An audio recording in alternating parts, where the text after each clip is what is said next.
Bueno, muy buenas tardes para todos. Bienvenidos a este encuentro por la sostenibilidad.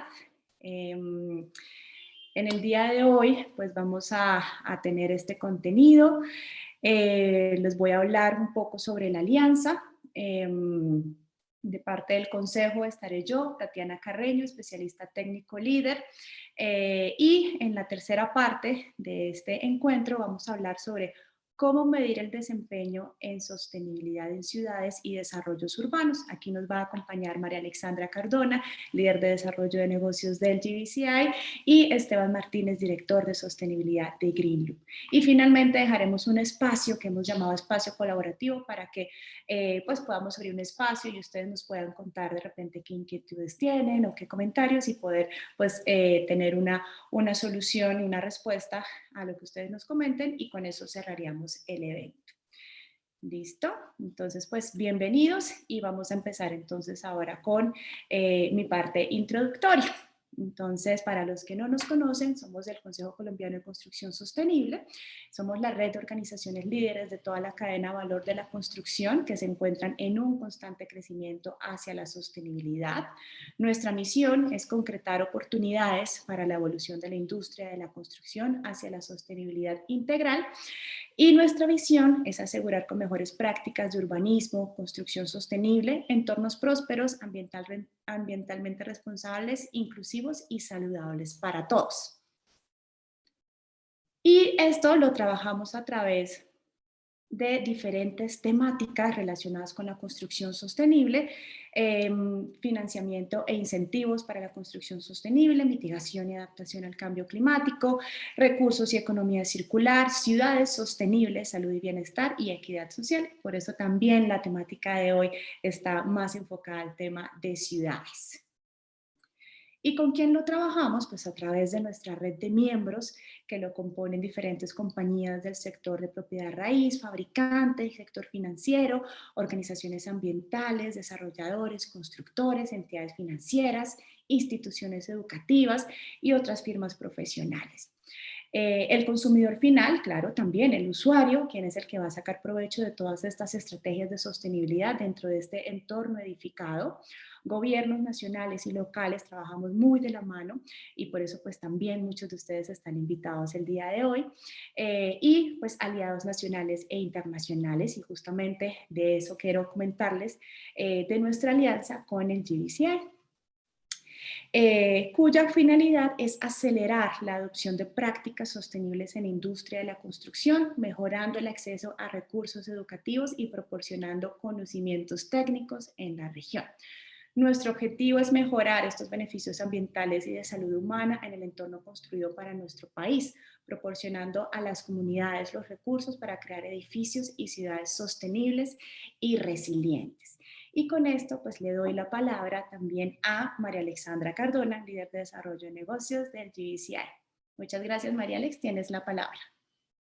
Muchas gracias, Tatiana. Gracias, Esteban, por aceptar esta invitación a hablarnos de Lead for Cities and Communities, con ese enfoque de ciudad y de ciudades existentes.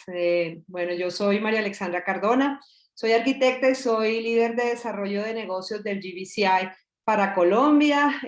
También hago parte del equipo del GBCI para Latinoamérica. Pues como saben, aquí en Colombia ya desde hace 3 años y medio se afianzó la alianza con el Consejo Colombiano de Construcción Sostenible, en donde pues estoy representando digamos, esa alianza y esa responsabilidad de promover LEED a nivel nacional y dar apoyo y fortalecer las relaciones comerciales con todos los grupos de interés que han escogido LEED como esa herramienta para evidenciar sus compromisos en la construcción sostenible. Hoy la idea es empezar a hablar sobre ciudades y comunidades desde esa visión holística que da LEED para poder evaluar y elevar el desempeño de ciudades existentes. Básicamente, contarles que LEED, digamos, para ciudades y comunidades, se ha vuelto el sistema de calificación y el programa de certificación líder a nivel mundial. para evaluar la sostenibilidad y la calidad y nivel de vida en una ciudad o una comunidad. Además que toma un enfoque holístico, como les decía, en donde se involucran múltiples partes interesadas en una ciudad, en un proyecto de ciudad existente, y sirve como catalizador y herramienta transformadora para identificar y priorizar esas decisiones basadas en datos y así poder elevar el desempeño hacia unas ciudades más sostenibles, más equitativas y resilientes a nivel global. Ya este programa se lanzó en abril de 2019 y precisamente desde esa fecha acá en Colombia empezó a mostrarse un gran interés de parte de las constructoras para certificar sus desarrollos urbanos, pasar de esa escala de certificar el edificio a aumentarla a un desarrollo urbano como tal. Y aquí en estos enlaces que les estamos compartiendo van a encontrar todas las guías y el sistema de certificación como tal, y recursos adicionales que incluyen temas educativos, directorios de proyectos, librerías de créditos y videos informativos. Gracias a la colaboración de la constructora Bolívar, tenemos ya una de las guías en español y también con el apoyo de los Lead Faculties y GBCI México, hemos ya traducido varios documentos para facilitar y eliminar esa brecha pues del lenguaje. Entonces, dentro de Lead for Cities and Communities, tenemos programas para ciudades nuevas y para ciudades existentes.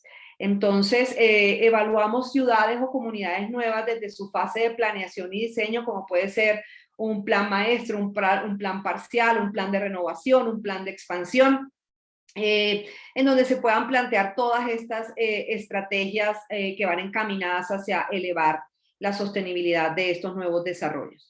También tenemos una guía para ciudades existentes y creería que hoy vamos a ampliar un poco más sobre eso con el apoyo de Esteban, quien además menciono que hace parte de uno de los grupos de trabajo a nivel mundial de este programa de LEAD para ciudades y comunidades y habla, es la voz por Colombia y Latinoamérica a nivel global.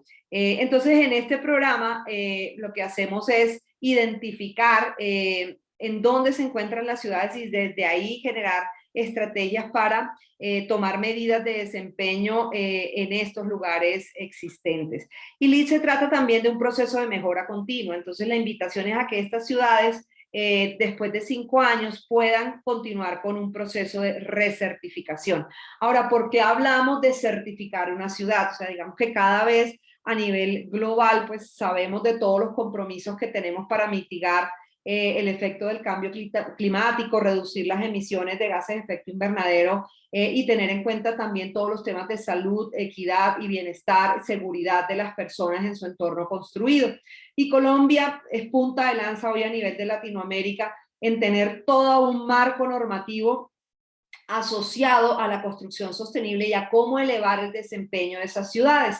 Entonces, LEAD se vuelve una herramienta equivalente o lo que podría venir a ser esa equivalencia para que los gobiernos, las alcaldías locales, los municipios, rápidamente puedan implementar las estrategias y puedan ser validados por una organización tercera independiente como somos el GBCI, que actualmente en Colombia, gracias a la documentación que nosotros entregamos, el Ministerio de Minas y Energía entrega incentivos tributarios, los bancos entregan líneas de crédito verde e inclusive la Superintendencia Financiera ya incluyó dentro de la taxonomía verde para Colombia todos estos aspectos de las certificaciones como una equivalencia al cumplimiento de la normatividad colombiana y que desde allí se eleve.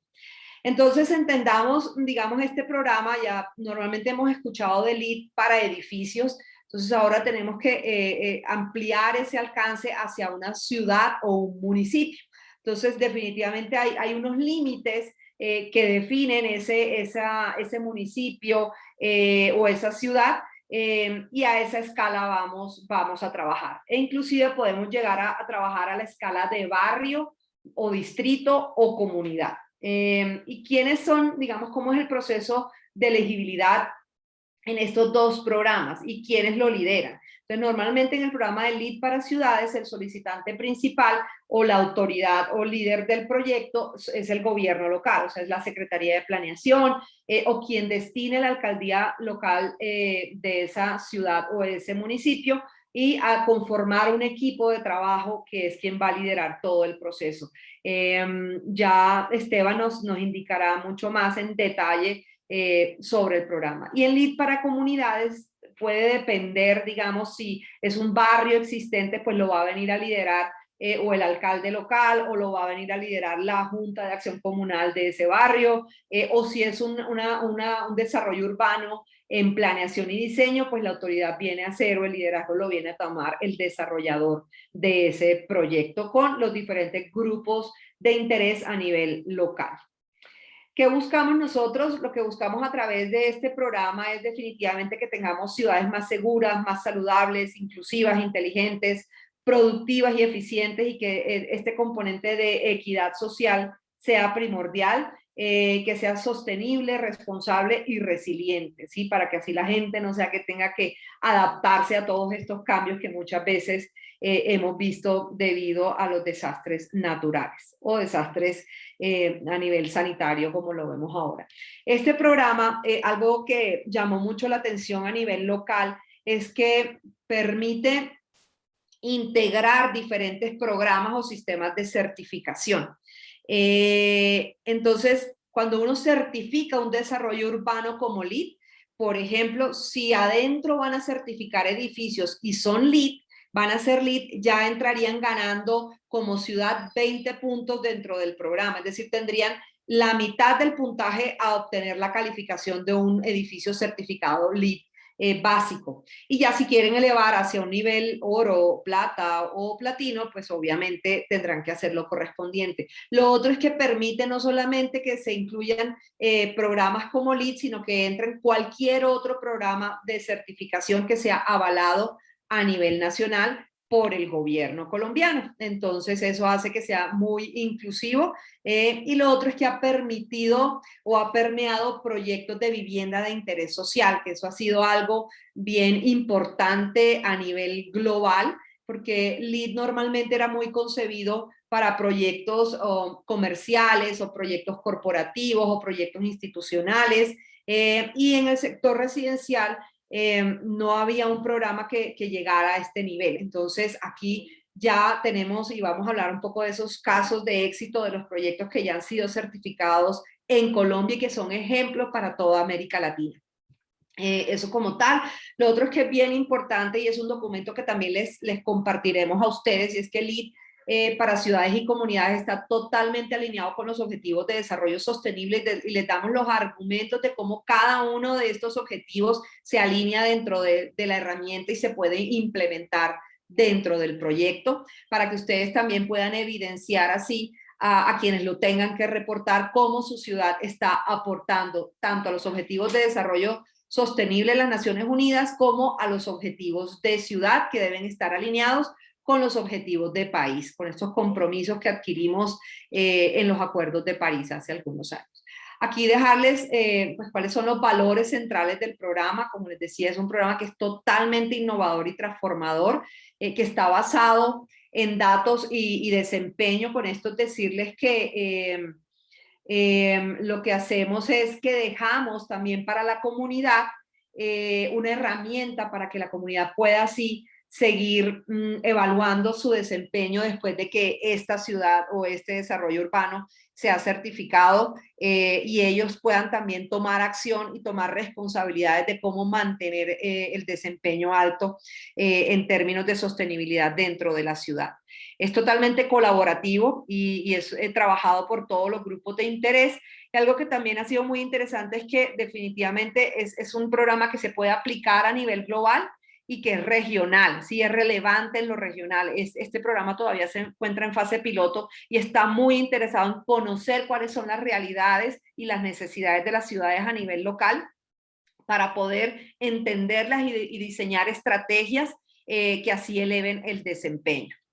Entonces, pues normalmente en una ciudad, ¿quiénes harían parte de un grupo de trabajo? Puede ser la Secretaría de Planeación, la Secretaría de Tránsito y Transporte, todo el tema de la Secretaría de Educación, y así. Digamos que depende de las necesidades de esa ciudad y de las prioridades, se conformaría ese equipo de trabajo. Y algo que también es relevante es que el USGBC asigna un apoyo técnico directo a los proyectos sin, digamos, como sin un cobro adicional como tal. Y esta es una de las grandes diferencias, y es que el interés es realmente entender las necesidades de las ciudades a nivel global, a nivel regional, para poder generar estrategias que ayuden a elevar el desempeño.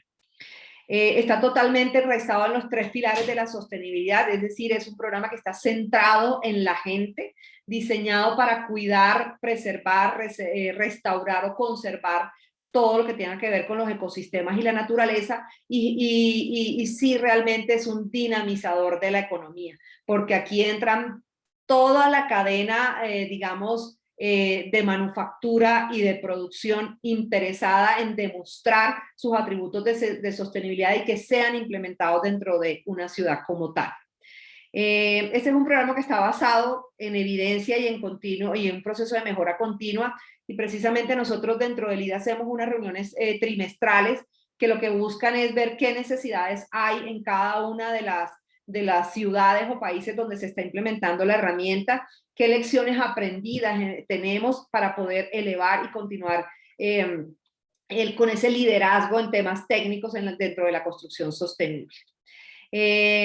Los objetivos, digamos, como principales de este programa es que las ciudades puedan inspirar liderazgo, que sean transformadores e innovadores en temas de sostenibilidad urbana, que además, como les decía, protejan la biodiversidad y regeneren los servicios ecosistémicos, y que puedan desde ya alinear y alcanzar esas metas hacia ser cero neto carbono o cero neto residuo o cero neto agua o cero neto energía. Nuestro país ya tiene todo un mapa de ruta y una estrategia de ser una nación descarbonizada al 2050, y aquí es donde toma más relevancia el contar ya con una herramienta que está pensada hacia ese futuro, ¿sí? Es una herramienta que existe hoy, diseñada para cumplir las exigencias a las que nos hemos comprometido como país y a nivel global. Lo otro que buscamos es que sea una ciudad en donde haya habitabilidad, haya diferentes opciones de acceso y elección para todas las personas que viven, trabajan y se divierten dentro de estas ciudades. Y definitivamente lo que buscamos es elevar el nivel y calidad de vida de todos los seres humanos a nivel global, porque lo que hagamos desde aquí, desde nuestro país, como les decía, ya está siendo punta de lanza y ya hemos recibido reconocimientos como país gracias a todos los avances que hemos tenido directamente de las Naciones Unidas, y lo que hacemos desde aquí impacta al mundo entero. Entonces, qué bueno que nos puedan seguir reconociendo cada vez más por estos logros, y la invitación es a que tu ciudad, tu municipio y los equipos de trabajo que conforman las alcaldías hagan parte de este programa. Aquí simplemente mostrarles las categorías. Yo sé que Esteban va a hablar en detalle de ellas, pero estas son las categorías que evaluamos nosotros dentro de un sistema de certificación, tanto para edificios como para ciudad, y aquí lo elevamos a lo urbano.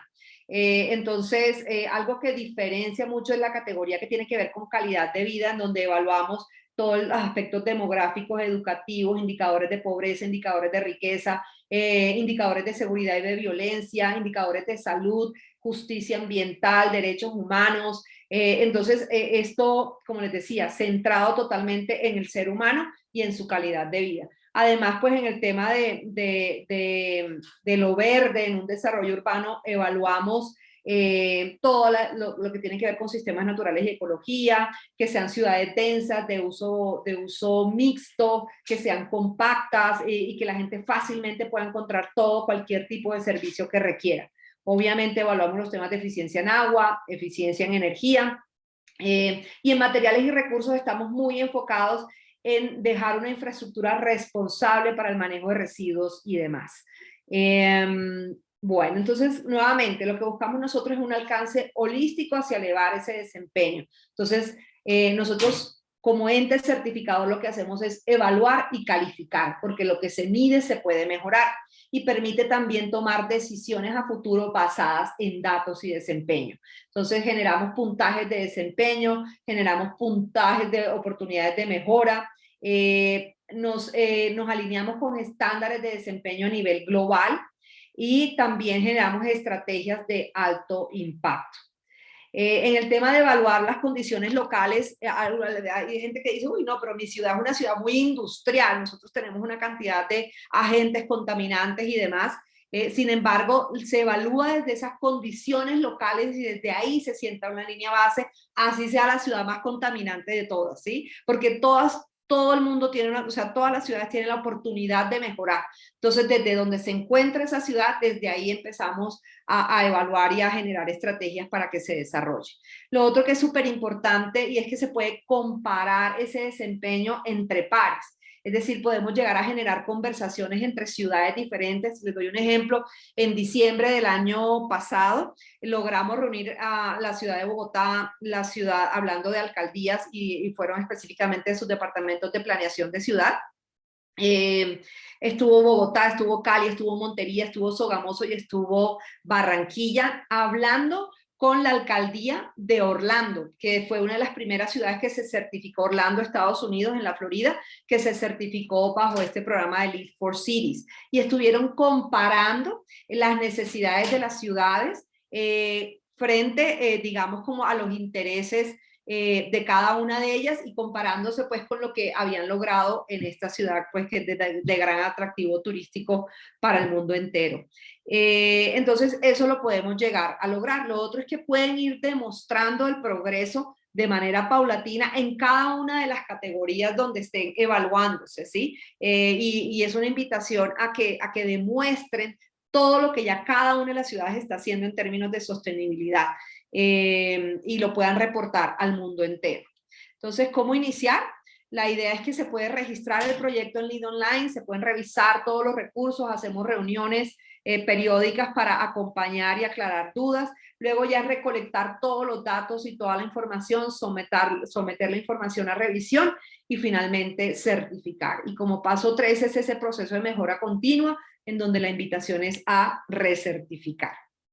Entonces, estos son ejemplos de ciudades que se reúnen y que empiezan a realizar todos esos análisis y a entender cuáles son las brechas que tienen, cómo cerrarlas y generar un mapa de ruta, una hoja de ruta que los lleve hacia ese camino de la certificación. Como les decía, en LEED nosotros calificamos y para obtener una certificación es igual que con los edificios. De 40 puntos en adelante obtienen certificación LEED, de 50 puntos en adelante es plata, de 60 puntos en adelante es oro y de 80 puntos en adelante es platino, y de aquí lo que sigue es el camino a llegar a ser cero neto, LEED cero, o llegar a ser LEED positivo, es decir, positivo en prosperidad, positivo en salud, en riqueza, y sí ser cero neto energía, cero neto agua, cero neto residuos y demás.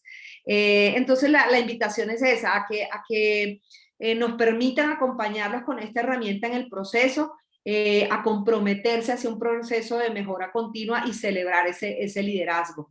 Hoy día ya son más de 120 ciudades y comunidades a nivel global ya certificadas y más de 160 registradas en más de 15 países.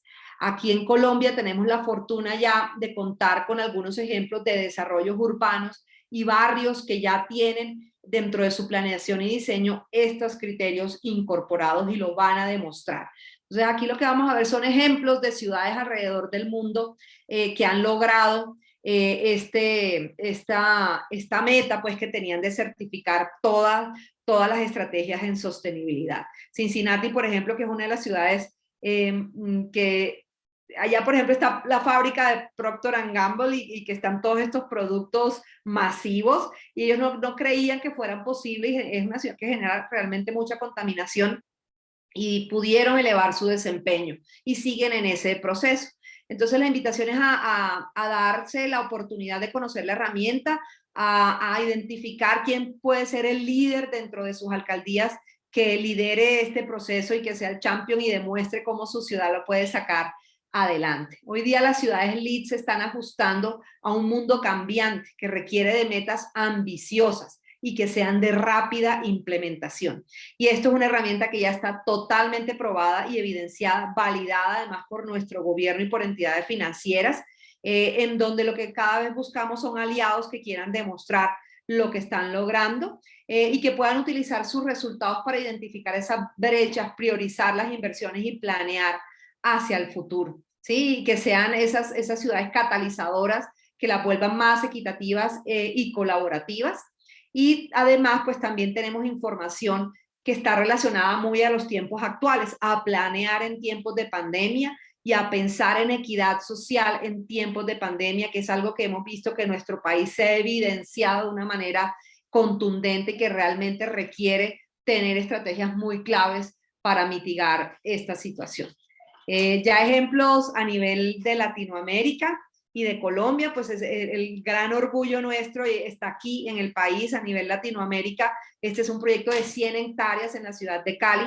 Es un proyecto que se certificó como LEED para comunidades en planeación y diseño. Es un plan de expansión, es un plan parcial en donde son más de 1 millón de metros cuadrados que se van a construir con todos estos conceptos ya incorporados. Es un proyecto en donde van a vivir más de 27,000 personas, en donde hay un componente alto de vivienda de interés social y hay otro componente de vivienda mixta y de servicios múltiples como tal. Este es otro proyecto, digamos que en Latinoamérica hay alrededor de, en total a nivel global hay 94 proyectos registrados como desarrollos urbanos en fase de planeación y diseño, de los cuales 10 están en Latinoamérica. De esos 10 de Latinoamérica, 3 son de Colombia en este momento que ya están certificados, el primero que le mostré, y precertificados estos 2 que le estoy mostrando. Esto es un plan de renovación urbana en Medellín. Aquí son 6.4 hectáreas que se precertificaron ya y hay todo un uso mixto con un componente comercial también importante. Y, acá creo que se me fue, acá está. Este proyecto también es algo ejemplarizante, está aquí en la ciudad de Ibagué, en Colombia. Son 80 hectáreas y es el primer proyecto de todos, digamos, de todos los que ya están registrados como desarrollos urbanos a nivel global, cuyo componente es 100% vivienda de interés social. Ya recientemente, la semana pasada, obtuvo la precertificación y esto realmente es de reconocer este logro, donde era un proyecto que ya tenía algo desarrollado y que todavía continúa en su proceso. Entonces, aquí vemos otro, ya esto es otra escala, aquí son 300 hectáreas en Ciudad de los Lagos, en Brasil, que también se está registrado en fase de planeación y diseño, y una ciudad existente que también es un gran ejemplo a seguir, es San Pedro Garza García en la Ciudad de México, en donde son más de 6,000 hectáreas y toda una comunidad dentro de una ciudad la que está en este proceso de certificación como LEED para ciudad. Bueno, entonces básicamente la invitación es a que ustedes puedan demostrar el liderazgo de sus ciudades, a que demuestren, digamos, y puedan hacer un benchmarking de su desempeño frente a estándares reconocidos a nivel mundial, que eleva la normatividad local y nos pone a estándares globales, mejorar, continuar mejorando la calidad de vida y el nivel de vida de las personas dentro de sus ciudades, a recibir un reconocimiento nacional y global, a conectarse y aprender de colegas alrededor del mundo y a desarrollar toda una cultura de toma de decisiones basadas en datos. Estos son mis datos de contacto. Muchísimas gracias. Y bueno, Esteban, nuevamente gracias por estar aquí y te doy la palabra. Gracias. María Alexandra, mil gracias. Muy buena abrebocas para lo que se nos viene ahorita. Entonces les voy a compartir mi pantalla y damos inicio a la presentación. Permítanme un segundito.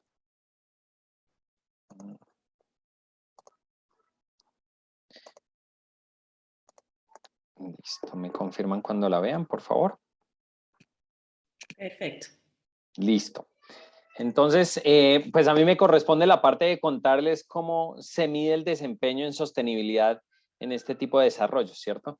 Entonces vamos a entrar un poquito en el detalle de cómo se cuantifica esos impactos y todo lo que pretende medir el sistema de certificación LEED for Cities and Communities.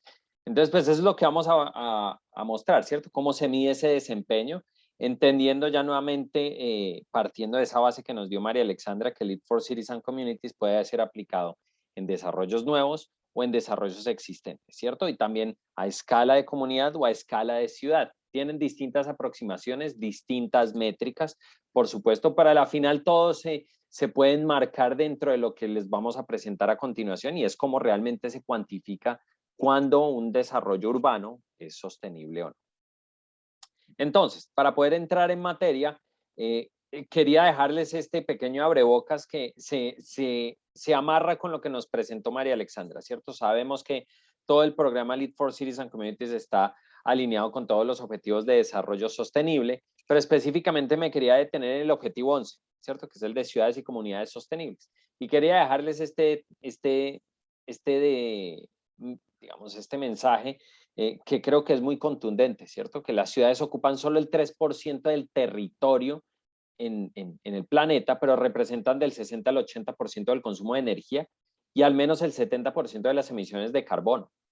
¿Con esto qué quiero decir? Que por supuesto, si no cambiamos la visión de atacar edificio por edificio, sino empezamos a hacerlo de una manera un poco más holística y persiguiendo ya objetivos de sostenibilidad un poco más amplios, como es la parte urbana o la parte de comunidades o de ciudades, pues va a estar difícil ese objetivo de carbono neutro al 2050, ¿cierto? Y poder estar alineados con los objetivos de Acuerdo de París y que ahorita en la COP26 que se nos viene en tan solo 8 días, pues nos pondrán un poquito al tanto de cómo lo vamos a lograr. Entonces, es muy importante entender que esta es una herramienta de primera mano, ¿cierto? Que nuevamente nos cambia un poco de escala y acelera esos procesos hacia lograr esos objetivos que seguramente se nos van a venir después de la COP26.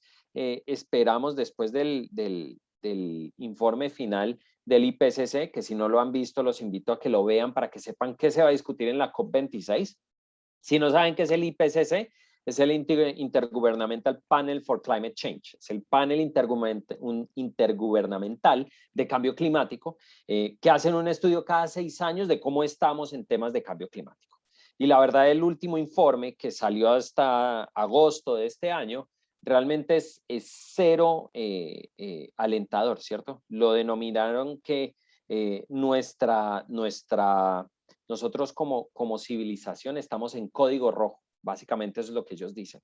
Y si no actuamos de manera contundente y rápida a reducir, mitigar y por supuesto descarbonizar nuestro estilo de vida, los objetivos de sostenibilidad a escala mundial se nos van a ir completamente. Solo quería dejarles ese pequeño detalle para que entiendan a qué escala y por qué esto tiene tanta relevancia. Entonces, entremos de lleno al objetivo de Lead for Cities and Communities.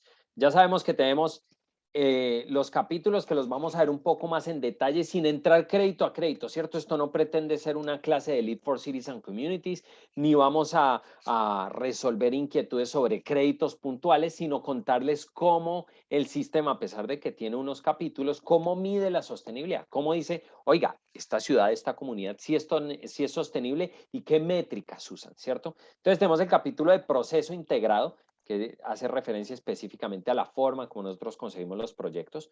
Un capítulo que nos habla de sistemas naturales y ecología, ¿cierto? Y que ya van entendiendo que dependiendo de la escala de proyectos, sea una escala comunidad o una escala ciudad, pues esto puede tener una relevancia muy importante incluso a nivel regional, este tipo de capítulos, ¿cierto? Un capítulo de transporte y uso de la tierra, que básicamente es cómo nos interconectamos y cómo hacemos esto de una forma un poco más eficiente y que no involucre tanto manejo, sobre todo de vehículo privado. Entonces ahí es donde va a estar el énfasis principal, pero vamos a ver después cómo lo miden, ¿cierto? Tenemos el capítulo de eficiencia en agua, por supuesto, lo habla por sí solo, pero vamos a ver en detalle ellos cómo miden la eficiencia en agua. El tema de energía y emisiones de gas efecto invernadero, y por eso quería hacer un poquito el paréntesis del IPCC y todo el tema de descarbonización al cual nos tenemos que enfrentar muy rápidamente. Todo un tema de manejo de recursos, residuos y materiales, que vamos a ver cómo lo abordan desde el concepto de urbanismo y desarrollo sostenible a escala urbana. Y un capítulo de calidad de vida, ¿cierto? Muy importante entender qué tipo y qué calidad de vida es la que estamos dejando para nuestros habitantes a escala comunidad o a escala ciudad. Por supuesto, los capítulos que siempre están de manera transversal en todos los sistemas de certificación LEED, que son esos de prioridad regional y de innovación.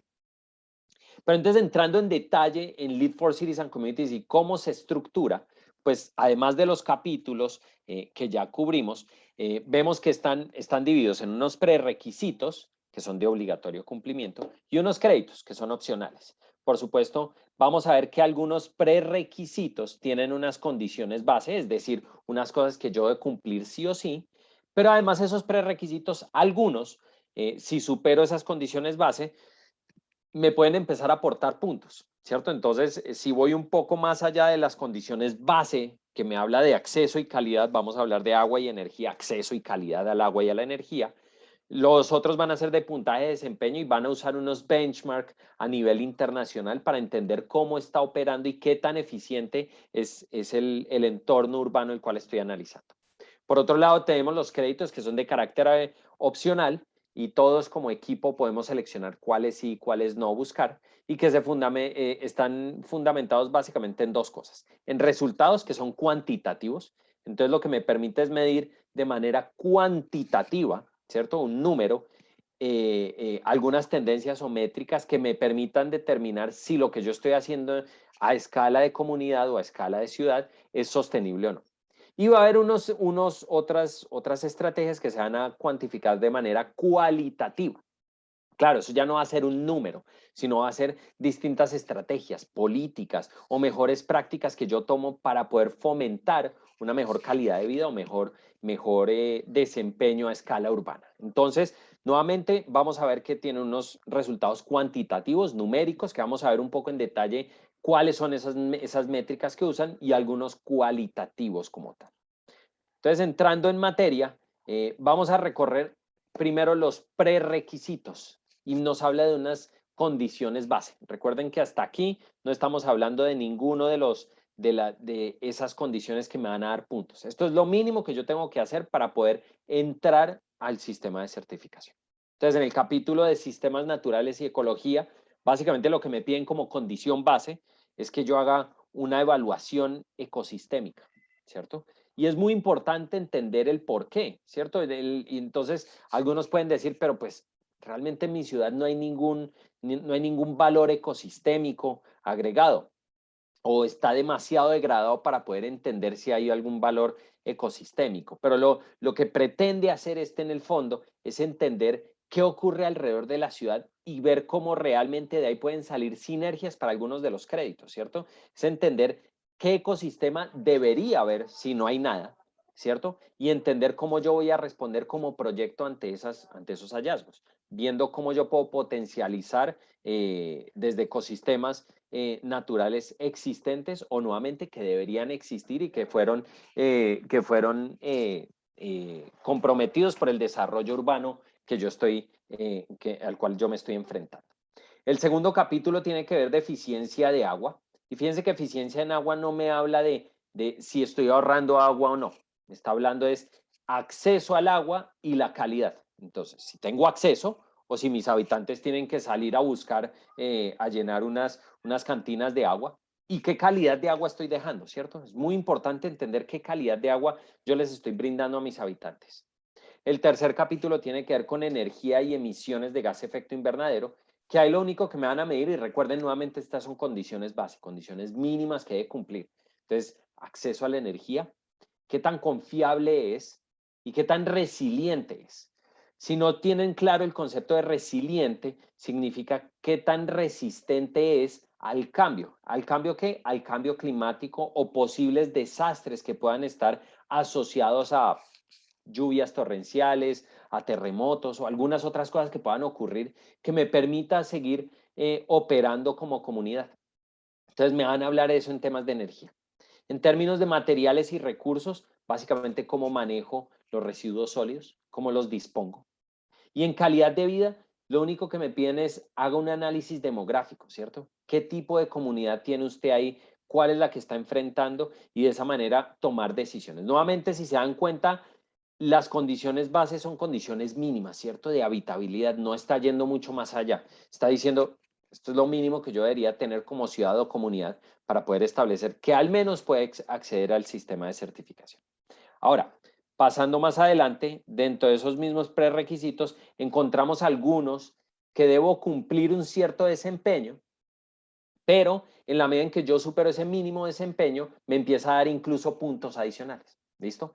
Entonces, en el capítulo de transporte, ¿qué es lo que me van a medir ahí? Básicamente la cantidad de millas o kilómetros que tienen que desplazarse los vehículos por persona de manera diaria. Entonces es un análisis estadístico de qué tanto se tienen que desplazar las personas. Y nuevamente está muy asociado a cómo yo distribuyo los usos dentro de mi entorno urbano y qué tanto ellos tienen que desplazarse para poder cumplir digamos, o vivir en ese ámbito urbano. En temas de agua, muy sencillo, el consumo de agua per cápita medido de manera diaria, ¿cierto? Entonces, ¿cuánta agua, cuántos galones o cuántos metros cúbicos de agua consumen por persona por día? En energía, ¿cuántas emisiones de gas de efecto invernadero se está generando por persona de manera anual? Ahí lo que tenemos que llenar pues es un calculador que nos brinda el sistema de certificación donde podemos cuantificar cuánto realmente es de esas emisiones de gas de efecto invernadero. Ahora, ahí estoy diciéndoles que hay un calculador, sin embargo, para las edificaciones existentes, están viendo aquí al lado la plataforma ARC, ¿cierto? ARC es la plataforma que tiene el USGBC y el GBCI para poder incorporar las medidas, sobre todo que están en los edificios o en este caso en los entornos urbanos existentes. Entonces, en esa plataforma yo introduzco los datos que estoy capturando a escala urbana y él me va a medir qué tan bien es mi desempeño en esos principales indicadores, ¿cierto? En el transporte, en el manejo de residuos, en agua y en energía. El manejo de residuos, pues lo que me van a medir son dos cosas principales, es cuánto residuo está generando por persona de manera anual y de ese después me van a medir, bueno, cuánto de eso usted no está llevando un relleno sanitario, sino que le está dando un uso alternativo. Entonces, nosotros como entorno urbano, desarrollo urbano, ¿qué estamos haciendo con esos residuos? O si simplemente los estamos enterrando en un relleno sanitario. Entonces me van a evaluar esas dos cosas y nuevamente todo eso va a quedar en ARC. En la parte de experiencia humana y calidad de vida, me van a evaluar varias cositas. En temas de educación, me van a evaluar, bueno, qué porcentaje de la población cuenta al menos con un bachillerato y cuáles cuentan con una educación universitaria. Entonces, van a evaluar qué tan bien o qué tan educada es mi comunidad, ¿cierto? En equidad me van a medir es cuánto es el ingreso medio como porcentaje de los ingresos de vivienda, ¿cierto? Entonces me van a medir es, bueno, qué tanto dinero están recibiendo esas viviendas en promedio y entender qué tan equidad es. Y para eso sacan el Gini coeficiente o el coeficiente Gini que me permite establecer de manera cuantitativa cuál es la verdadera inequidad o equidad que se da dentro de mi entorno urbano y dentro de mi sociedad. En temas de prosperidad, van a medirnos cuál es el ingreso promedio por vivienda y me van a medir cuál es la tasa de desempleo, ¿cierto? En temas de prosperidad. Y en salud y seguridad me van a medir la calidad del aire, o sea, índices de medición de calidad de aire, PM10, PM2.5, monóxido de carbono, entre otras cosas. Y por supuesto me van a medir el número de días en que la calidad del aire no es saludable para algunos grupos sensibles. Recordemos que las concentraciones, sobre todo de PM10 y PM2.5, pueden ser más sensibles para grupos de tercera edad o los niños, entonces ahí ellos tienen en cuenta ese tema. Y tasas de violencia, ¿cierto? Entonces me van a medir qué tantas tasas de violencia tengo y de esa manera poder entender qué tan bien es la experiencia humana y la calidad de vida que estoy dando en mi entorno urbano. Nuevamente, estos son prerequisitos donde me piden un desempeño mínimo y si supero ese desempeño mínimo, pues ya me empiezan a dar puntos, además, el simple hecho de cuantificar este tema. Ahora, dejando de lado los prerequisitos, ¿cierto? Que son de obligatorio cumplimiento y metiéndonos a los créditos, vamos a ver primero la parte que es cuantitativa. Recuerden que hay unos resultados que son cuantitativos y otros que son cualitativos. Aquí vamos a hablar algunos de los cuantitativos. ¿Cómo mide Lead for Cities and Communities que un entorno urbano es sostenible o no? Entonces, lo primero que nos van a hacer nos van a medir un porcentaje de la población que reside en un CCC. Eso es una sigla que significa Compact and Complete Centers, o un centros compactos y completos. Para entender ese concepto que nos introduce el LEED, es para básicamente entender esto. Lo que ustedes están viendo aquí es una unidad barrial en donde se podría definir como un centro compacto y completo. ¿Cómo lo definen? Básicamente es una unidad urbana definida por un radio de 800 metros. ¿Y por qué 800 metros? Porque dicen que esa es la unidad máxima a la cual estaría dispuesto un habitante a caminar antes de cambiar de método de transporte, bien sea bicicleta, vehículo o coger transporte público, ¿cierto? Entonces, básicamente lo que ellos definen es, en una unidad de radio de 800 metros, ¿qué tan compacto y completo es esa unidad? ¿Cómo yo puedo satisfacer mis necesidades básicas diarias en esa unidad? ¿Listo? Entonces, por eso me dicen qué porcentaje de población reside en ese tipo de unidad. No significa que tenga que tener esta morfología, por supuesto que no, sino que abstrayendo los conceptos que nos pone y nos aterriza, es entender cómo cada una de estas unidades puede ser autosuficiente.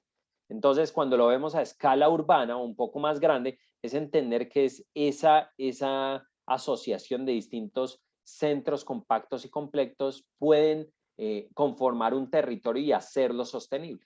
Entonces, en la medida en que cada una de estas unidades es autosuficiente, en el sentido en que yo tengo el banco a una distancia caminable, que tengo una guardería a una distancia caminable, que tengo acceso a transporte público que me pueda llevar a un centro urbano mucho más poblado, al centro gubernamental, y que esté bien conectado con otros centros compactos y completos. Entonces ahí es que yo empiezo a entender cómo se conforma la ciudad y qué tan bien o qué tan mal lo estoy haciendo. Entonces me van a medir ese porcentaje. ¿Cuánta gente puede vivir ahí y tiene unidades que funcionan, que podrían funcionar de manera independiente y que pueden satisfacer esas necesidades básicas diarias? Después, a escala urbana también nos van a medir cuántos metros cuadrados de zona verde estoy dejando por habitante, ¿cierto? Y ahí son unos indicadores, simplemente les dejo el dato. A hoy se está solicitando para el sistema de certificación LEED 11.25 metros cuadrados por habitante de zona verde. Eso pareciera ser mucho, ¿cierto? Frente a nuestros estándares que estamos manejando, sobre todo en nuestras ciudades existentes. Sin embargo, hay distintas formas de aproximarse a este crédito.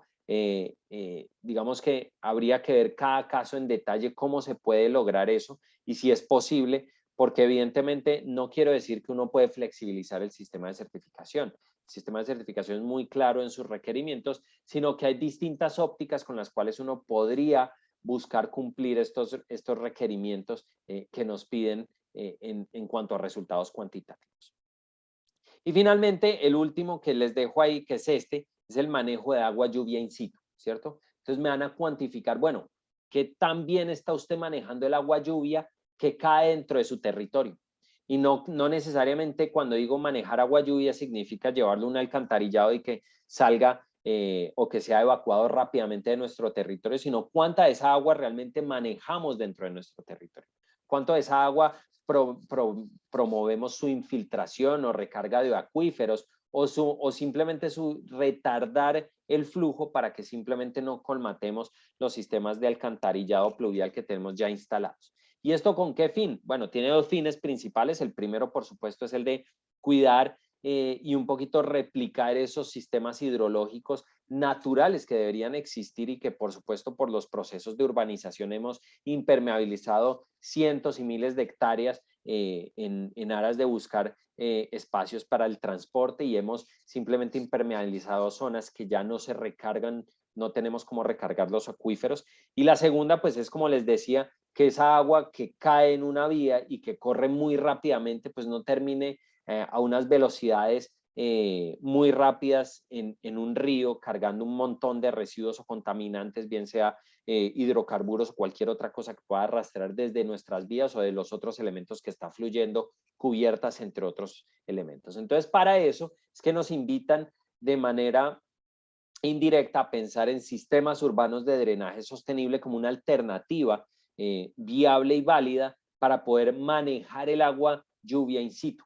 Y hay una cosa que sí quisiera que se lleven de esto, y es que cuando hablen de sistemas urbanos de drenaje sostenible no significa que van a quitar o abolir los sistemas tradicionales. Lo que pasa es que trabajan en llave, trabajan en sinergia estos sistemas urbanos de drenaje sostenible con los tradicionales, y lo que hacen es que en esas sinergias buscan mitigar y reducir la cantidad de escorrentía o metros cúbicos por segundo de agua que fluye y que colmatan esos alcantarillados, y de paso evitan inundaciones locales en nuestros entornos urbanos. Entonces, todo eso que les estoy contando está detrás del sistema de certificación LEED, y por supuesto lo lleva a uno a pensar cómo puede reinterpretar su entorno urbano, si es un entorno urbano existente, o si es un entorno urbano nuevo, cómo lo puede proyectar de manera sostenible.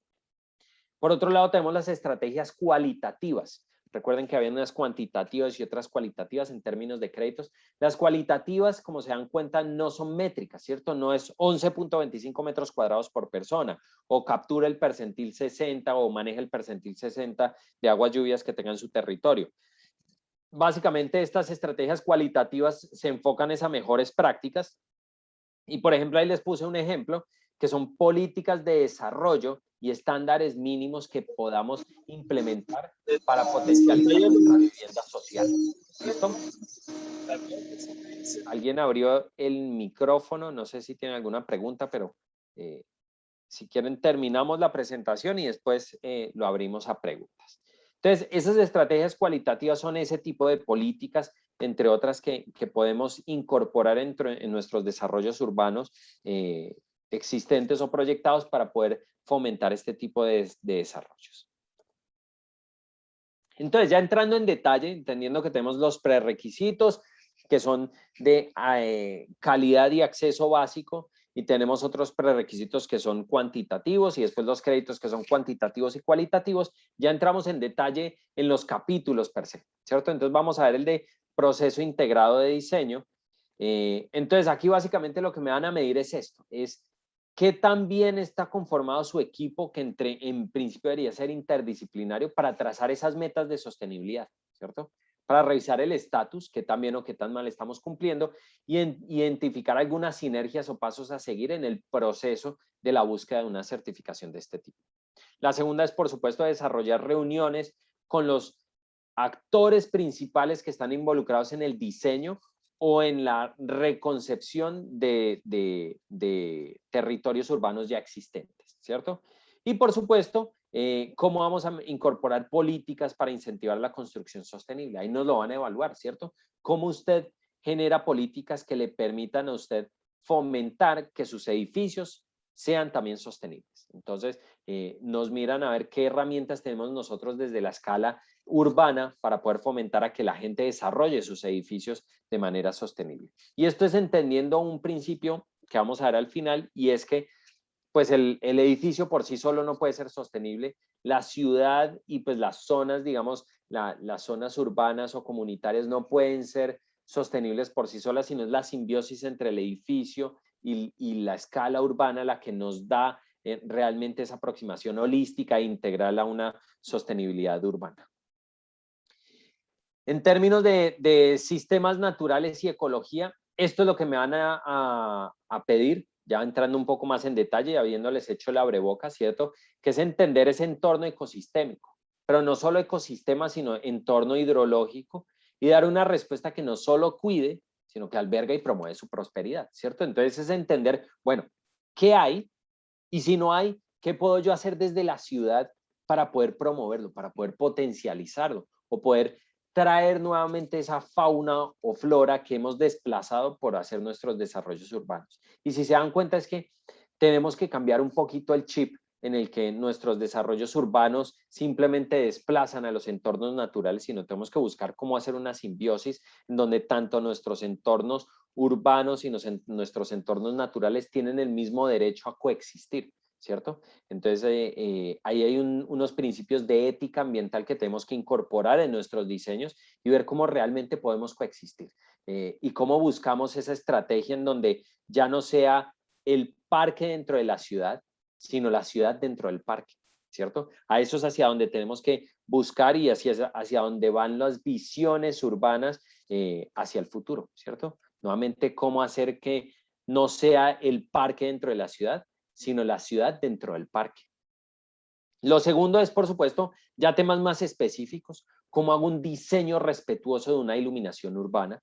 Entonces, entendiendo que hay unos conceptos, por supuesto, de eficiencia energética, que me dicen, pues yo no tengo que iluminar el cielo para una ciudad. Pero lo segundo también que tiene que ver es cómo yo hago un diseño de iluminación que fomente o que sea respetuoso con los entornos ecosistémicos naturales que ocurren allí. Porque claro, una iluminación artificial puede alterar esos ciclos naturales, desde aves, insectos y otras cosas, e incluso ahuyentar a la flora y la fauna. Entonces, entender cómo yo puedo hacer eso desde un concepto un poco más respetuoso y dándole cabida nuevamente a esa simbiosis entre lo natural y lo artificial, ¿cierto? Que es hacia donde deberíamos llegar a futuro. Y hay un tercer punto que nos va a tocar el capítulo de sistemas naturales y ecología, y es cómo yo planeo frente a esos desastres naturales y humanos, ¿cierto? Entonces me van a plantear una matriz de distintos desastres y yo cómo les voy a hacer frente. Entonces, es básicamente un taller en donde uno se pone a discutir sobre desastres nuevamente naturales, desde fuegos, terremotos, volcanes, o desastres humanos, ¿cierto? Desde guerras o, bueno, hay un montón de cositas que uno puede discutir, incluso ataques cibernéticos, por ejemplo. Entonces, ¿cómo vamos a hacerle frente a eso y cómo vamos a hacer que nuestro entorno urbano sea más resiliente y sea más resistente a esos posibles desastres que podamos enfrentar? Luego tenemos el capítulo de transporte y uso de la tierra. En ese nos van a medir varias cositas. Lo primero es entender qué tan bien es la cobertura de transporte público, ¿cierto? Entonces, qué tanta parte de mi población tiene acceso a ese transporte público. Y fíjense que si nos remitimos nuevamente a ese concepto del Compact and Complete Center, el centro compacto y completo, y si son radios de 800 metros y esos radios o esas unidades urbanas están correctamente conectadas con otros entornos, pues voy a lograr muy fácil el poder satisfacer o brindar un servicio de transporte público eficiente y de altísima cobertura para mi población. Eso es también lo que se llama el desarrollo TOD o Transit Oriented Development, que es básicamente eso, es ver cómo yo realmente concibo mi entorno urbano para que esté muy bien interconectado con transporte público de alta eficiencia y cómo es su cobertura. Lo segundo, por supuesto, es el acceso a ese transporte público de calidad. El tercero es qué tan caminable es mi entorno urbano, ¿cierto? ¿Qué tan amigable es para que yo camine en esos entornos? Y lo otro es qué tan amigable es para usar la bicicleta. Porque, por supuesto, yo puedo generar ciclorrutas que no sean para nada amigables para mis biciusuarios, ¿cierto? Yo puedo decir, generé una ciclorruta, tuve una buena estrategia, una buena intención desde la política pública, pero a la hora de ejecutar resulta que nadie usa o muy pocos ciclistas usan esa ciclorruta. Y resulta que cuando uno va a ver el trasfondo, lo que pasa es que esas ciclorrutas no son cómodas para los biciusuarios o son peligrosas o generan conflictos entre las distintas velocidades de vehículos y bicicleta, porque una de las cosas más molestas que uno puede tener como biciusuario es cuando muy cerca a uno pasan vehículos a velocidades muy superiores a las que uno tiene, y eso hace que sea incómodo y peligroso el transitar sobre esa. Entonces, todas esas estrategias que les estoy contando es lo que nos lleva a repensar un poquito y entender, bueno, va a ser ciclorrutas, bueno, estas son las condiciones mínimas que usted debería atender desde la política pública para poder afrontar un desarrollo urbano que sea realmente sostenible y que promueva el uso de bicicleta, no simplemente dejar una red de conexión y pensar que con eso es suficiente. Por otro lado, tenemos el tema de vehículos de combustible alternativo y entender cómo yo voy a promover eso, ¿cierto? Cómo voy a incorporar electrolineras o puntos de carga para promover esos vehículos, que hoy es una de las limitantes principales, ¿cierto? Si yo tengo un vehículo eléctrico, pero no tengo dónde recargarlo excepto dentro de mi casa, pues voy a enfrentarme a un problema serio a la hora de comprar este tipo de vehículos, salvo que tengan una autonomía importante, ¿cierto? O me va a limitar mucho mi desplazamiento, y entonces seguramente tengo un vehículo eléctrico para desplazamientos cortos y para desplazamientos largos me toca cambiarme un vehículo propulsado por por combustibles fósiles. Y entre otras cosas, volviendo nuevamente a donde yo arranqué, el informe del IPCC llama a una descarbonización y alejarnos del uso de combustibles fósiles de manera rápida y urgente. Entonces, nuevamente, estas estrategias están muy alineadas a entender yo cómo voy a fomentar ese transporte con otros medios que no sea simplemente el depender del vehículo a gasolina o combustible fósil. Y lo último son políticas de transporte inteligente. Y fíjense que ahí les puse entre paréntesis Smart Cities. Y sí, realmente, aunque Lead for Cities and Communities no lo habla de manera explícita, de manera implícita nos están incorporando un montón de estrategias de Smart Cities. Nos están incorporando políticas de transporte inteligente. Entonces, bueno, su semaforización es inteligente. Puede censar la demanda de transporte y cambiar los ciclos de semaforización según la demanda o el uso. O, por ejemplo, usted tiene sincronizados en sus puntos donde va a promover el transporte público, informa a su usuario los tiempos estimados de llegada en tiempo real, tiene ubicados por GPS a sus buses y les puede decir en 2 minutos va a llegar su bus al punto en donde usted lo va a recoger. Y darle tiempos precisos de desplazamiento. Ese tipo de estrategias que les estoy diciendo que son políticas de transporte inteligente, pues por supuesto promueven esto, porque cuando yo tengo un sistema de transporte que es eficiente y que es confiable y que yo sé que me va a demorar 46 minutos del punto A al punto B, pues me permite confiar en eso y poderlo usar de una manera un poco más abierta. El problema es que cuando hay tanta incertidumbre y no promuevo estas estrategias, y dejo el transporte público supeditado a los trancones o a la demanda de tráfico que pueda haber en nuestras ciudades, pues pierde eficiencia y pierde, por supuesto, capacidad de abarcar mayor público. Entonces, ese es el tipo de cositas que están ahí detrás y que también nos pone Lead for Cities and Communities encima y nos invita a pensar en Smart Cities, ¿cierto? O estas políticas de parqueo inteligente en donde yo le pueda decir, así como en un centro comercial yo tengo el semaforito verde y rojo que me dice cuál es la celda que está disponible, bueno, poder entrar, por ejemplo, a una app y ver en tiempo real cuál parqueo en superficie está disponible para que yo pueda hacer uso de él, ¿cierto? Ese tipo de cosas es de lo que me invita Lead for Cities and Communities en las políticas de transporte inteligente a pensar y a un poco elaborar más, ir más allá de lo que normalmente hacemos.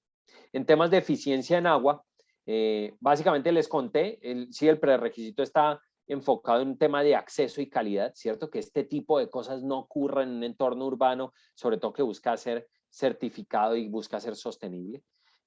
Lo segundo es que haya un balance entre disponibilidad y consumo.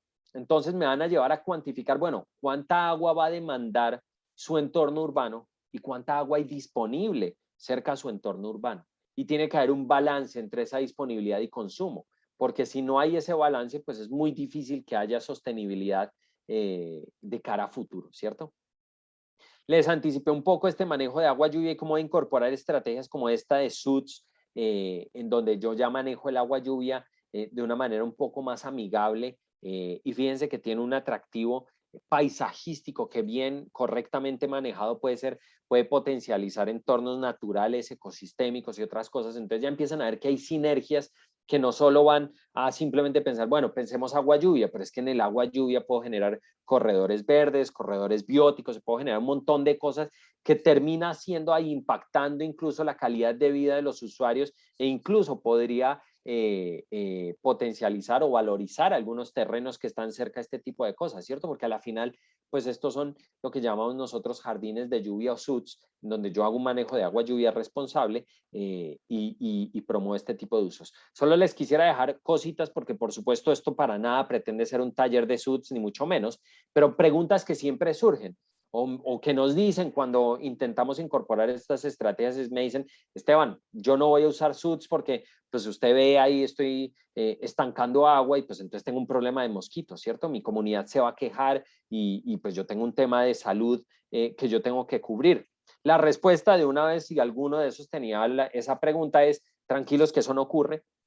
Todos los sistemas urbanos de drenaje sostenible deben ser diseñados para que máximo en un periodo de 24 horas evacúen el agua superficial. La única forma como yo pueda tener de manera continua agua en superficie si hay eventos de lluvia que ocurran en un periodo menor a 24 horas y que superen la capacidad, por supuesto, de infiltración y de manejo de agua lluvia. Entonces, es muy poco probable y si llegase a ocurrir, va a ocurrir durante un periodo muy corto y después se va a evacuar, ¿cierto? Sí, claro, ahorita nos están diciendo que se nos viene un evento niña, seguramente en un evento niña veríamos de manera recurrente estos elementos llenos de agua, pero fíjense que es agua que se mueve, no es agua emposada, que es otro tema importante a entender.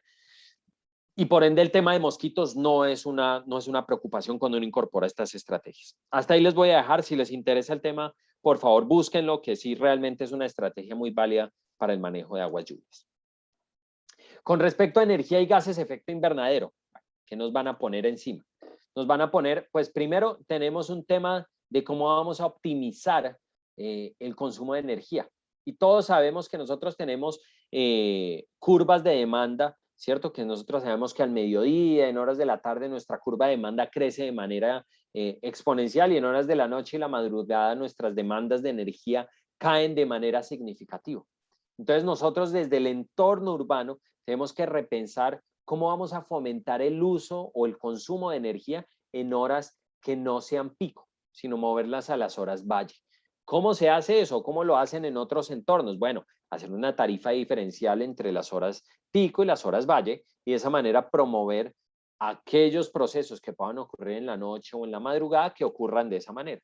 Y eso va un poco amarrado a cosas que ya estamos viendo que están ocurriendo en entornos urbanos y en entornos residenciales, que es, por ejemplo, todo el tema, el Internet de las cosas o el Internet of Things, en donde yo tengo, por ejemplo, una lavadora, donde yo puedo programarla para que entre a su ciclo de lavado a las 3 de la mañana, ¿cierto?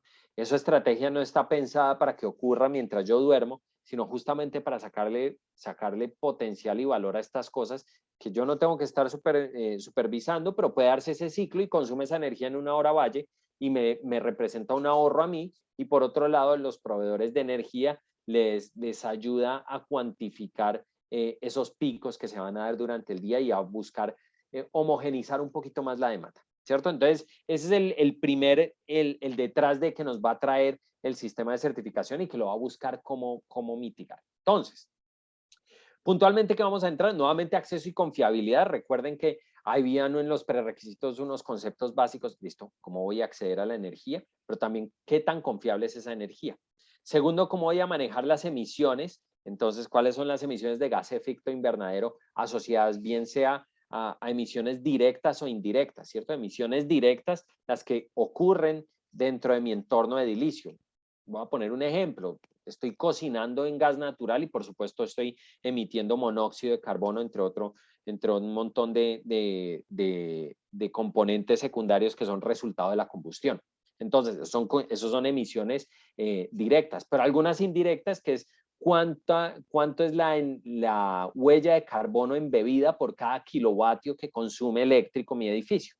Entonces, nuevamente muchos podrían pensar, no, pero es que nuestra matriz energética es principalmente hídrica, ¿cierto? Es una fuente hídrica y lo usamos a partir de fuentes que no emiten gases de efecto invernadero. La realidad es que sí tenemos una porción que es térmica, que básicamente lo que hacen es cogen carbón y con ese queman el carbón para generar vapor y con eso mover unas turbinas y energía, o gas natural, y en ese proceso es donde está ese carbono embebido por cada kilovatio que consumimos. La UPME, pues todos es bueno que sepan que la UPME mantiene el valor de cuánto es las toneladas de carbono por kilovatio consumido en Colombia y tiene un indicador que podemos usar para poder hacer esa correlación y entender cuánto estamos emitiendo por kilovatio consumido. Entonces, por eso hay un tema de manejo de emisiones que está asociado no solo a esa energía, sino también al transporte, ¿cierto? Y hay un tema específico de eficiencia energética, cómo promuevo eficiencia energética. Un porcentaje que es, bueno, cuánto de esa matriz energética que usted está incorporando es renovable. Y eso, por supuesto, nos lleva a pensar en cómo trabajo en redes nuevamente inteligentes. Dentro de Smart Cities hay una cosa que es Smart Grids, que son esas redes inteligentes de manejo eléctrico, en donde están interconectadas en pequeños centros. Nuevamente, me remito otra vez a los Compact and Complete Centers y entender cómo esas subunidades están interconectadas entre sí, una depende de la otra y que podrían tener incluso generación de manera local y no solo remota. Entonces, todo eso me lo va a llevar a pensar y entender cómo puedo armonizarme con la red, que es justamente esta curva, y cómo yo puedo aplanar esa curva de una u otra forma con mis usuarios finales. Todo eso lo tiene Lead for Cities and Communities en el capítulo de energía y gases de efecto invernadero, y es parte de lo que me van a cuantificar desde la etapa de eficiencia energética y gases de efecto invernadero. Ya para ir cerrando, me quedan 2 capítulos. La parte de materiales y recursos es muy sencillo. Nuevamente les había dicho que era cómo manejamos esos residuos sólidos. Y segundo, cuántos de esos residuos sólidos no van a parar a un relleno sanitario, sino les hago una reutilización, un reciclaje, una recuperación de esos elementos para poder incorporarlos y extender su vida útil. Y por otro lado, me van a evaluar otras cosas a escala urbana, ¿cierto? Si tengo sistemas inteligentes de manejo de residuos, como este que estamos viendo acá, ¿cierto? En donde yo tengo desde canecas que funcionen de manera solar y le indiquen al usuario cuando están llenas o cuando meterlas y que tengan compactadoras dentro de ellas. O por ejemplo, este puntual que estamos viendo son sistemas que funcionan con presión, presurizan con aire, y básicamente lo que están haciendo es que no tienen camiones de recolección de basura, sino son unas redes presurizadas de aire en donde yo meto mi bolsa y simplemente la transportan a un punto final. Hasta ese tipo de cosas nos las van a cuantificar. Y por supuesto, cómo manejo residuos especiales y residuos peligrosos. Si se están preguntando esto y pueden decir, pero Esteban, es que esto está difícil, esto todavía estamos a muchos años, tranquilos, que eso es un crédito, eso no es un prerequisito. Simplemente les van a dar puntaje adicional si ustedes incorporan este tipo de estrategias innovadoras y que sean más eficientes en el manejo de residuos. Ya para cerrar el capítulo de calidad de vida, pues esto es lo que les decía, ¿cierto? Nos van a invitar a hacer un análisis demográfico del tipo de población que yo tengo en mi ciudad y empezar a entender, como les decía, qué tan bien están económicamente, qué tan bien están en términos de educación, etcétera, etcétera. Entonces va a haber un análisis demográfico en las ciudades existentes, y en las ciudades que yo estoy proyectando también me van a pedir un análisis demográfico para entender cuál va a ser ese futuro potencial comunidad que va a habitar el territorio, qué características va a tener, ¿cierto? Lo segundo es que me van a cuantificar qué calidad de vida estoy dejando, y esto va a estar muy asociado a áreas para el esparcimiento, para la recreación, para el deporte, para otras cosas. ¿Qué tendencias a mejora tienen estas comunidades? Entonces, ver en el tiempo cómo va a mejorar el desempeño de educación, entre otras cosas. Ya les había dicho lo de equidad social y justicia.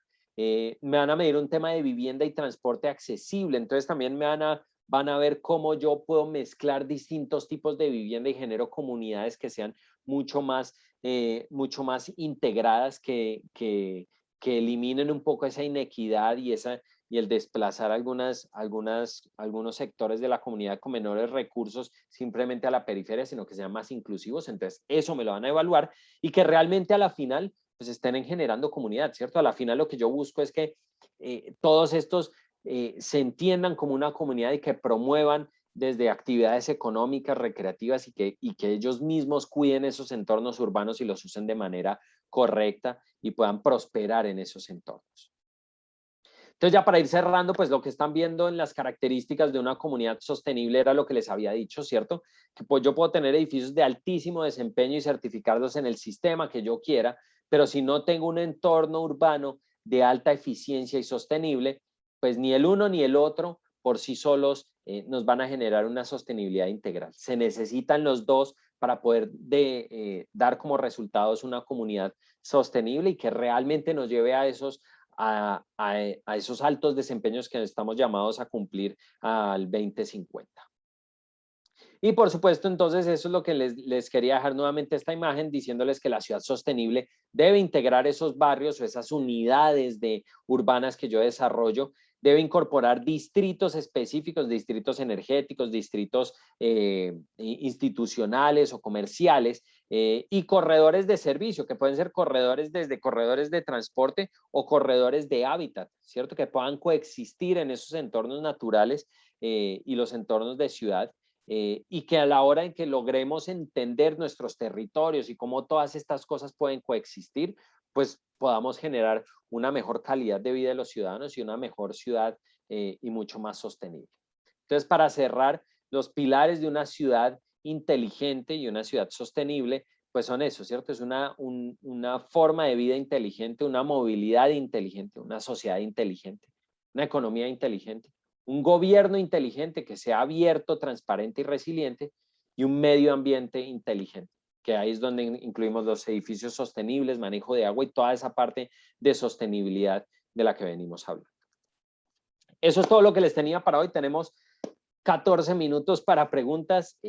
No me queda más que agradecerles por la atención y bueno, quedamos atentos a las posibles preguntas que puedan surgir. Muchas gracias. Esteban, muchas gracias por tu presentación. Invitamos a los asistentes a que si desean nos pueden escribir por el chat o también si desean pueden activar sus micrófonos para poderlos escuchar y también las cámaras, ¿por qué no? Para podernos ver. Aprovecho y leo una pregunta que nos había llegado a este tiempo, hace un momento, que me parece muy interesante para que todos la puedan escuchar. Carolina nos pregunta, pero si no se logra algunos de los prerequisitos de la certificación, ¿qué se puede hacer? María Alexandra, esa la respondiste tú, entonces dale. Sí, digamos que los prerequisitos hay que cumplirlos. Sin embargo, como lo mencionamos desde el comienzo también, o sea, el interés es identificar esa línea base de la ciudad y desde ahí partir y que pueda alcanzar la certificación. Entonces, identificar esa barrera de por qué no puede estar cumpliendo ese requisito y con el acompañamiento ya sea, digamos, del equipo técnico del USGBC o de las personas que conformen el equipo de trabajo, lograr identificar estrategias que puedan llegar a facilitar el cumplimiento de los prerequisitos. Sin embargo, Esteban, tú también mencionaste pues que los prerequisitos son temas muy relacionados a la realidad de la ciudad. No sé si quieras complementar, por favor. Sí, claro.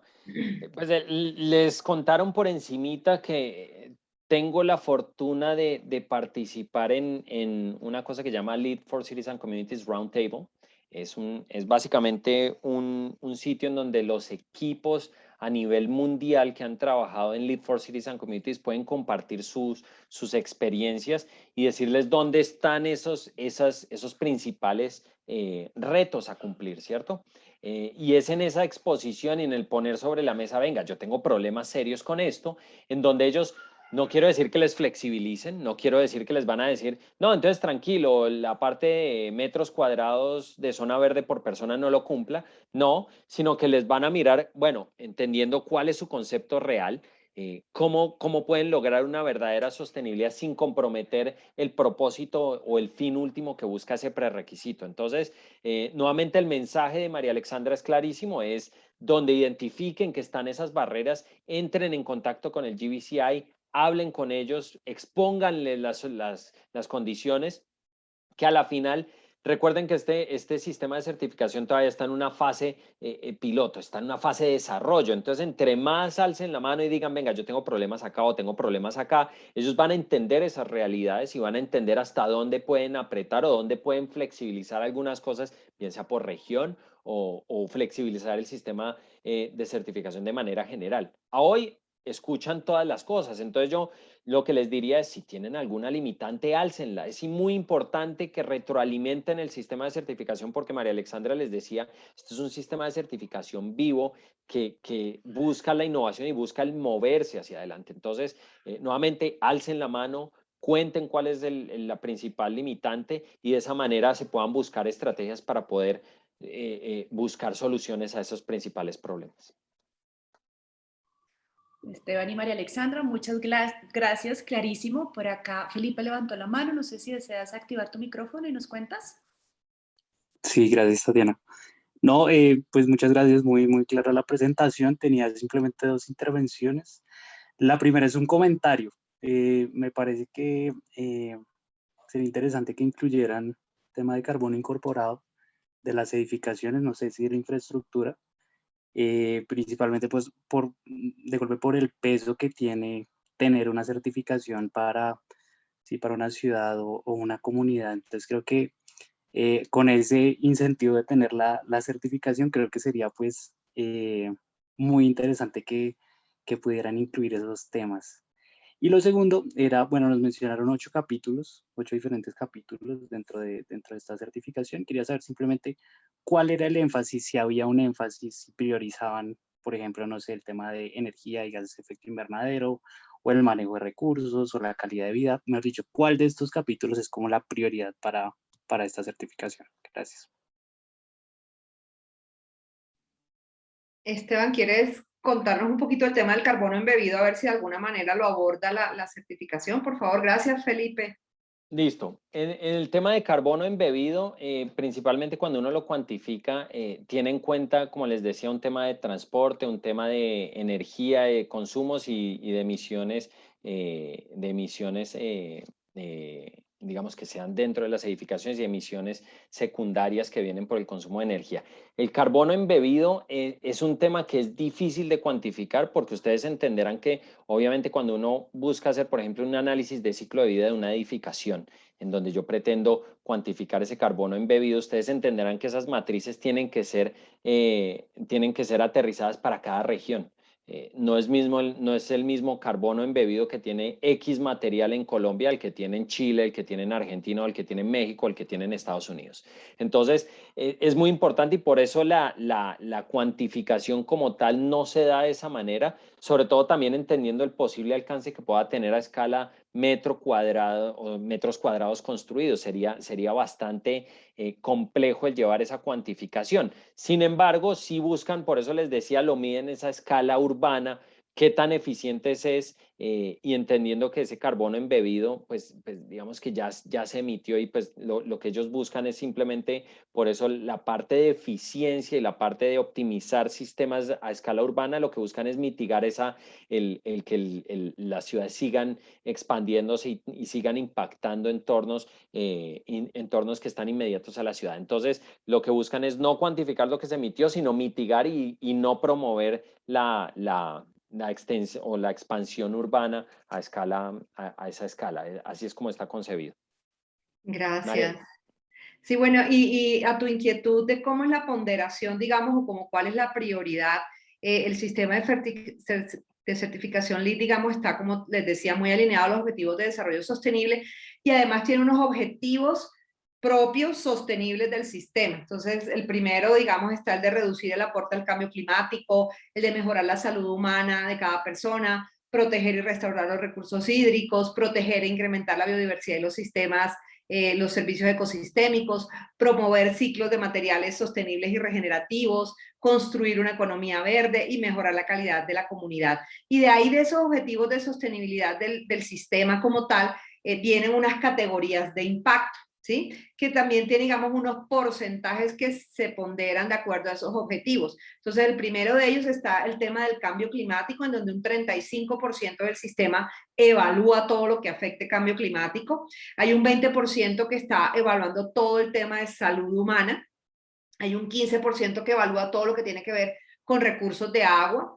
Hay un 10% que tiene que ver con biodiversidad y economía verde. Y en comunidad y recursos humanos está ponderado en un 5% cada uno.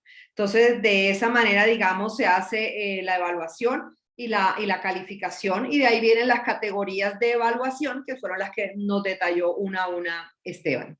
Eso es, Felipe. Gracias. Perfecto, muchas gracias. No nos han llegado más preguntas por acá por el chat, pero sí algunos comentarios y varias felicitaciones. Entendemos que la presentación estuvo muy completa, entonces quizás por eso no tenemos preguntas en este instante. Y también Carlos nos comparte esta reflexión. Pues gracias por compartir estos espacios donde además de compartir información de alto valor para nuestras regiones, también se promueve la sensibilización hacia los cambios que debemos vivir ya en nuestra ciudad. Me parece súper valioso tu comentario, Carlos. Muchas gracias por compartirlo. No sé si quizás María Alexandra y Esteban quisieran de pronto ya dejarnos un último mensaje para ir cerrando el encuentro.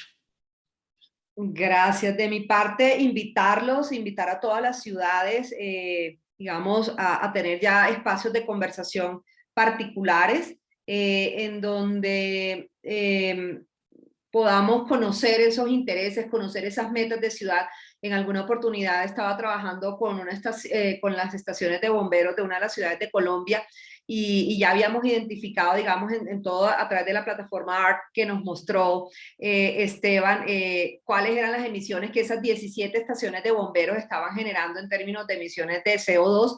Y él me decía, María Alexandra, ¿eso es bueno o es malo? Entonces yo le decía, ¿frente a qué? Por ejemplo, en tu ciudad, la Secretaría Distrital de Ambiente, ¿cuál es la meta que tiene? No, ni idea. Yo, bueno, entonces ahí tienes una oportunidad de identificar esa meta que tiene de ciudad en términos de reducción de emisiones. Finalmente en una segunda reunión lo logró y la encontró y dijo, sí, mira, esta ciudad tiene que reducir el 15% de emisiones al 2030. Y yo, ok, ahora tienes este número de emisiones, ¿qué vas a tener que hacer para tú contribuir que tus 17 estaciones de bomberos se disminuyan en ese 15%? Entonces la invitación es esa, es a que identifiquemos en dónde están sus ciudades y dependiendo de la prioridad de la ciudad, identifiquemos esas brechas, identifiquemos esa línea base y desde ahí empezar a conocer cómo una herramienta como LEED para ciudades y comunidades puede ayudar a cerrar esas brechas y a elevar el desempeño. Entonces la invitación es a reunirnos, a conversar y a seguir mostrando liderazgo desde nuestro país, desde nuestras ciudades y a contribuir a que sigamos transformando nuestro entorno construido hacia unos más pues responsables y equitativos y prósperos, saludables y finalmente sostenibles. Muchas gracias. Yo tal vez usaría las palabras tuyas para volver nuevamente a una reflexión que yo creo que todos estamos llamados a hacer, ¿cierto? Por eso los invito nuevamente a que estén muy sintonizados ahorita el 31 de octubre en Glasgow, la COP26. Yo no soy, y les confieso, yo no trabajo para Greenpeace ni soy un activista ambiental, pero los invito a que vean ese informe del IPCC, ¿cierto? Intérense un poquito a qué estamos enfrentados como civilización, por qué estamos en riesgo de desaparecer y por qué estamos llamados a hacer un cambio.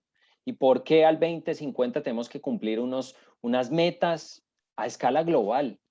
Y que si se nos va eso, estamos comprometiendo nuestra existencia. Entonces, creo que las palabras que tú diste, María Alexandra, son maravillosas. Es entérense cuáles son las metas a escala país, a escala región. ¿Qué va a pasar en la COP26? ¿Hasta dónde nos van a exigir? Y usen estas herramientas como una forma de ayudar. Y algunos pueden decir, no, pues es que lo mío es un municipio de... No, cualquier ayuda sirve, ¿cierto? Nuevamente todos estamos llamados como civilización a aportar porque estamos seguramente en el apuro más grande que hemos enfrentado como civilización.